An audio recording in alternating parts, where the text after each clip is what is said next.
हमारा जो payment system है वो पेमेंट सिस्टम एक ऐसा पेमेंट सिस्टम है जो कि गरीब से गरीब व्यक्ति, हर मिडिल क्लास व्यक्ति, हमारे नौजवानों को और सबके लिए एक टोटली नया जीने का तरीका, ट्रांजैक्शंस का एक नया तरीका इस पेमेंट सिस्टम ने बनाया है। तो इसमें आपकी जानकारी के लिए एक बड़ा फैसला इसके आगे आएगा, लेकिन जानकारी के लिए आज 6 देश, दुनिया में 6 देश, Singapore, France, UAE, Sri Lanka, Bhutan, Nepal और मॉरिशस, ये 6 देश यूपीआई को अपना चुके हैं।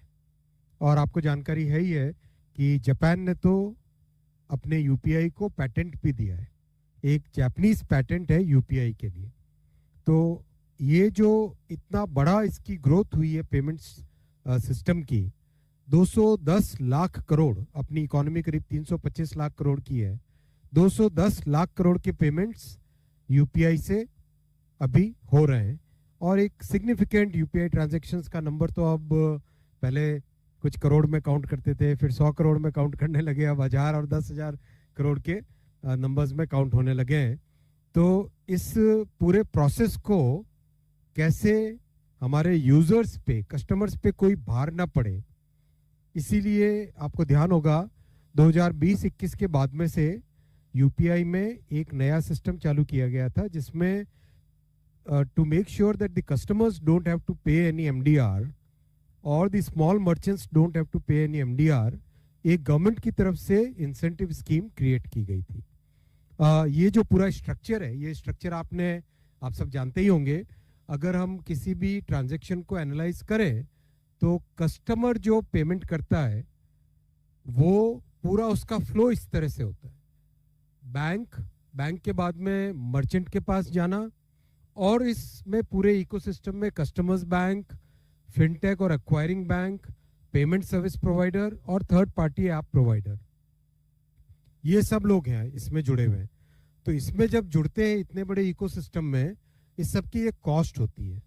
हर कोई अपने अपने कंप्यूटर सिस्टम्स रखता है, हर कोई अपने अपने एक पूरा साइबर सिक्योरिटी वगैरह वगैरह सब सिस्टम्स को अपडेट करना, सिस्टम्स को ऑपरेट करना, उस सब की कॉस्ट आती है। वो कॉस्ट कस्टमर पे नहीं पड़े, इस भावना के साथ प्रधानमंत्री श्री नरेंद्र मोदी जी ने 2020-21 से एक स्पेशल स्कीम चलाकर एमडीआर की कॉस्ट न पड़े कस्टमर्स पे, वो एक सिस्टम बनाया है। उस सिस्टम के चलते इतने जितने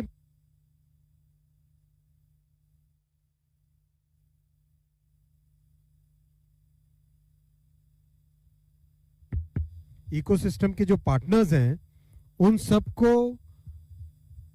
सब की कॉस्ट को मिनिमाइज करना, फिर एफिशिएंसी मेंटेन करना, उसके लिए एक स्कीम बनाई है। और ये स्कीम आज आगामी वर्ष के लिए भी, अप्रैल टू मार्च FY 25-26 के लिए भी ये स्कीम अप्रूव हुई।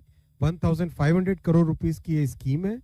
And as per this scheme, for all transactions which are person to merchant, जो स्मॉल मर्चेंट्स के पेमेंट्स होंगे अप टू 2000 रुपीज, उसमें कोई ट्रांजैक्शन की कॉस्ट नहीं लगेगी और उनको इंसेंटिव दिया जाएगा। ट्रांजैक्शन की कॉस्ट तो उसके ऊपर भी नहीं लगेगी, इंसेंटिव दिया जाएगा for the smaller transactions done with the smaller merchants. और उसमें जो रिजर्व बैंक ऑफ इंडिया की जो स्टैंडर्ड डेफिनेशंस हैं वो सारी की सारी एप्लीकेबल होगी।